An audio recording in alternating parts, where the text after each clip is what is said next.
রাজধানীর উত্তরার দিয়াবাড়িতে নির্ধারিত সময়ের আগেই জমে উঠেছে ঢাকা উত্তর সিটি কর্পোরেশনের সবচেয়ে ব্যয়বহুল পশুর হাট।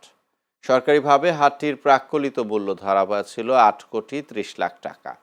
তবে ইজারার প্রতিযোগিতায় শেষ পর্যন্ত 14,15,00,000 টাকায় হাটটির ইজারা নেয় SF কর্পোরেশন। নীতিমালা অনুযায়ী আগামী 24শে মে থেকে ঈদের দিন পর্যন্ত পশু বেচাকেনা চালানোর কথা থাকলেও অভিযোগ উঠেছে গত 15ই মে থেকে এই হাটে গরু তোলা ও কেনা বেচা শুরু হয়েছে। স্থানীয়দের দাবি, বিপুল অঙ্কের ইজারার টাকা দ্রুত তুলে আনতে নির্ধারিত সময়ের আগেই হাট চালু করা হয়েছে। হাটে ইতোমধ্যে দেশের বিভিন্ন অঞ্চল থেকে ট্রাকে করে গরু আসতে শুরু করেছে। অন্যদিকে হাটের অবকাঠামোগত কাজ এখনও পুরোপুরি শেষ হয়নি। বেশ কয়েকটি অংশে নির্মাণ সামগ্রী ছড়িয়ে ছিটিয়ে থাকতে দেখা গেছে।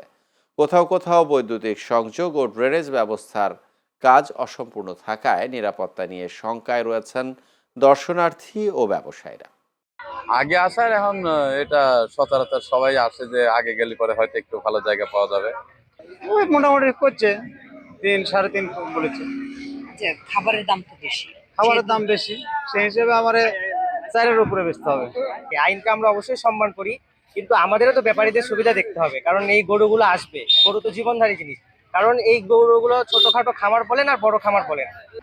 আমরা খুব ভালোভাবে এখানে এসে পড়ছি, আর এখন আছি, সুস্থভাবেই আছি।